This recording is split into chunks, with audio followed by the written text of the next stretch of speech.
2014 के बाद संविधान को चलाने वाले लोग ऐसे इस देश में बैठ गए जो पूरी दुनिया देख रही है। सर, संविधान बचाओ की आप सभा कर रहे हैं, आपके पूर्व मंत्री आते हैं, बगैर अम्बेडकर जी के मूर्ति पे न माल्यार्पण करते हैं, न पुष्पांजलि करते हैं, आते हैं और भाषण दे के चले जाते हैं और आप कहते हैं कि हम संविधान की रक्षा करें।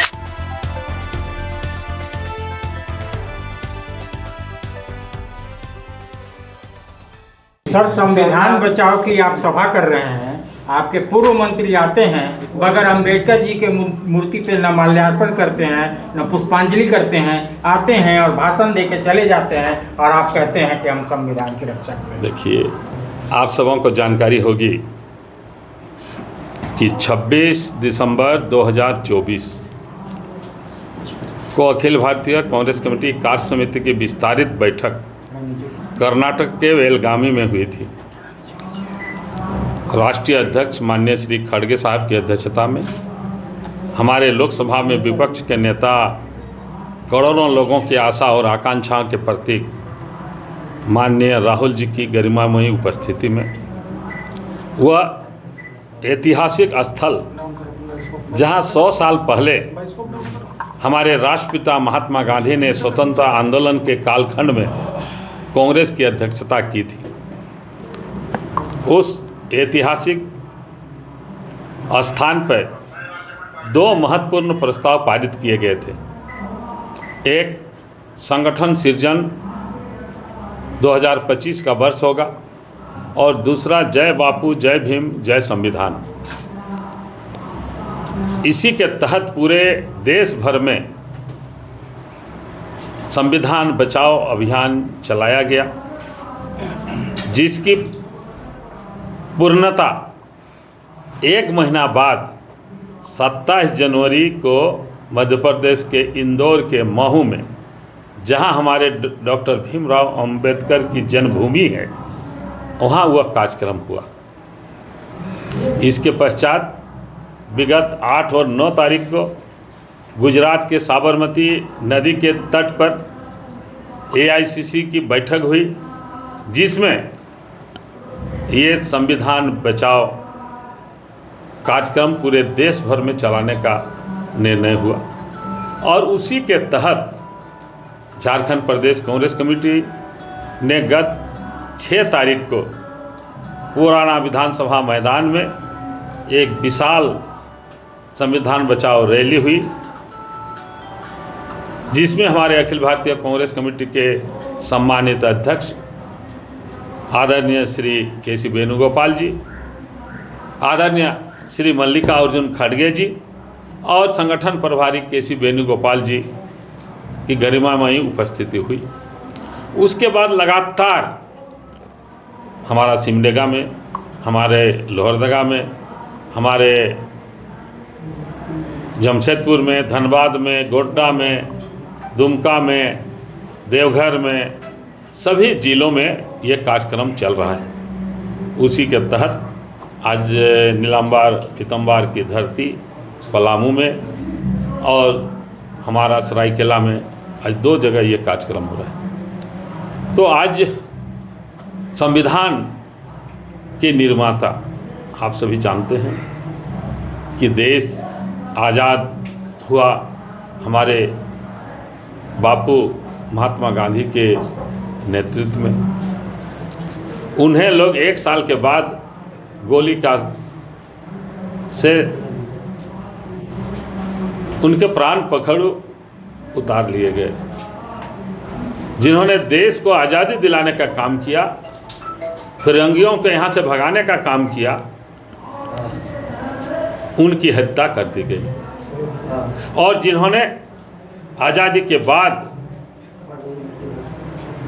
आज़ाद भारत में कैसे आज़ाद भारत चले, उसके लिए जो नियम कानून बनाए, जो संविधान का निर्माण किया, उसके ड्राफ्ट कमेटी के चेयरमैन डॉक्टर भीमराव अंबेडकर को किस तरह राज्यसभा के पटल पर गृह मंत्री द्वारा अपमानित किया गया। तो आज अभी हमारे डॉक्टर प्रदीप बालमोचू ने अपने अभिभाषण में कहा कि 272 में जब हमारी सरकार बननी है केंद्र में, तो 400 पार का नारा क्यों लगा रहे थे। वे मनुवादी स्मृति को लाना चाहते हैं। लोकतंत्र पर उनका विश्वास नहीं है, संविधान पर विश्वास नहीं है। इसलिए आज संविधान जो हमारे doctor Bhimrao Ambedkar draft committee के जो चेयरमैन थे, आपके इस धरती के हमारे जदुवंश सहाय जी थे, हमारे अमिय कुमार घोष जी थे और हमारे दूसरे ट्राइबल नेता भी थे, जयपाल सिंह मुंडा से लेकर आपके देवेंद्र नाथ सामंत जी थे। तो ये हमारे विनोदानंद झा जी थे। तो संविधान निर्माण में हमारे झारखंड के लोगों की भी काफ़ी महत्वपूर्ण भूमिका रही है, उनका हस्ताक्षर उनमें लिखित है। लेकिन आज हमारा संविधान खतरे में है। संविधान की जो हमारी संस्थाएं हैं उनको कमज़ोर किया जा रहा है, तार तार किया जा रहा है। इसलिए आज संविधान में जो आपके यहाँ के लोगों के नागरिक अधिकार हैं, मौलिक अधिकार हैं, समता का अधिकार, स्वतंत्रता का अधिकार, अन्याय के खिलाफ अधिकार, यहाँ के नीति निर्धारण तत्व की जिसमें व्याख्या है, संघ और राज्य का क्या संबंध होना चाहिए, सारी चीज़ों का उल्लेख उस संविधान में है। आज वह खतरे में है। इसलिए भारत के एक एक नागरिक का कर्तव्य है कि हम संविधान की रक्षा करें और उसी के तहत आज ये कार्यक्रम हो रहा है। संविधान सिर्फ माल्यार्पण करने से नहीं। आज हम लोगों ने थाना के सामने संविधान के निर्माता डॉक्टर भीमराव की अंबेडकर की प्रतिमा पर हम लोगों ने सभी कांग्रेस जनों ने माल्यार्पण किया, जो लोग उस समय उपस्थित थे, और जो लोग पहले आए उन लोगों ने भी हम लोगों ने यहाँ पर किया। वो आए, सीधे चल आए, लेकिन संविधान के बारे, अंबेडकर के बारे उन्होंने सारी बातों को रखा। वे वित्त मंत्री रहे हैं, अर्थशास्त्री रहे हैं। संविधान के प्रति आज उस संविधान से ही एमएलए एमपी सब शपथ ग्रहण लेते हैं। तो संविधान के प्रति उनमें अगाध आस्था विश्वास है। आए चले गए वो अलग बात है। यहाँ बहुत लोग आए, सब कोई लोग तो नहीं किया, इसलिए उसका मतलब नहीं हुआ। जाति जनगणना का जो हुआ उस पर सरना कोड का लागू करने की मांग भी कर रही कहाँ तक, क्योंकि बीजेपी कह रही है कि कांग्रेस की सरकार थी तो उन्होंने क्यों नहीं सरना कोड लागू किया, अब जो है अब कर रहे हैं, तब हितैषी। जी हाँ, आपका अच्छा प्रश्न है, अच्छा प्रश्न है। आप जानते हैं कि ये झारखंड आदिवासी बहुल राज्य है। आदिवासियों का जल जंगल जमीन और प्रकृति से क्या गहरा रिश्ता है, इसी को वे लोग यहाँ के पहाड़ पर्वत पेड़ पौधे की ये लोग पूजा पाठ करते हैं। कितना आज पूरा देश पूरा विश्व पर्यावरण को लेकर चिंतित है, लेकिन पेड़ पौधों की रक्षा में आदिवासी का महत्वपूर्ण स्थान है। तो आज प्रकृति के पुजारी, प्रकृति के उपासक हिंदू, मुस्लिम, सिख, ईसाई, बौद्ध, जैन सबका अलग अलग धर्म कोड है, लेकिन ये जो प्रकृति के पुजारी आदिवासियों का कोई धर्म कोड नहीं। इसलिए ये मांग बहुत ही जायज़ है।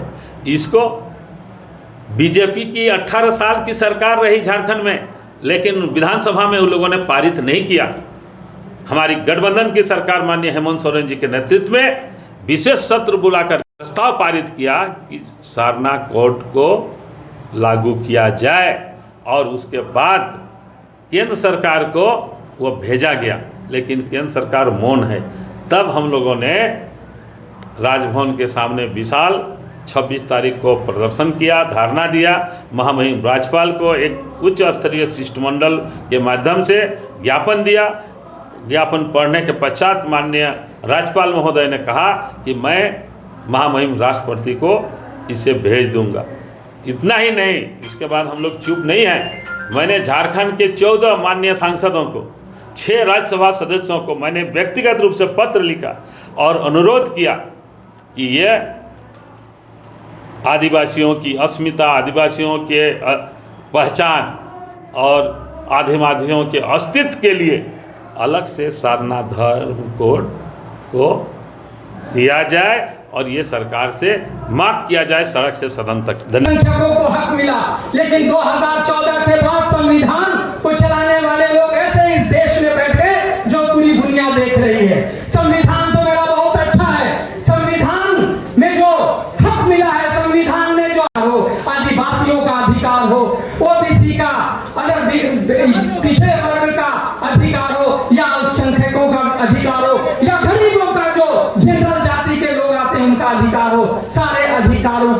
कर दिया। वो किसने खत्म कर दिया? भारतीय जनता पार्टी 2014 के बाद से जिस तरह से इस देश में संविधान को चलाया है वो किसी से छुपा नहीं है। एक छोटा सा एग्जांपल आप लोगों को देता हूं कि सुप्रीम कोर्ट पे, और चाहे वो सिविल कोर्ट हो चाहे सुप्रीम कोर्ट हो, सभी की आस्था होती है कि कोर्ट का जो न्याय जो ऑर्डर होगा वो सही होगा। लेकिन सुप्रीम कोर्ट पे 4 जज आकर के बाहर आकर के केंद्र सरकार के खिलाफ, नरेंद्र मोदी के खिलाफ ये बात कहने लगे कि जो कुछ इस देश में चल रहा है वो अच्छा नहीं चल रहा है। तो आप बस समझ जाइए कि संविधान कहां पे है। जब सुप्रीम कोर्ट के जजेस आकर के बाहर इस तरह की बात कहने लगे तो फिर आप समझ लीजिए कि आपको ही अब संविधान की रक्षा करना है। दोस्तों, बात तो बहुत है, वक्ता बहुत है, इसलिए मैं अपनी बातों को यहीं पे खत्म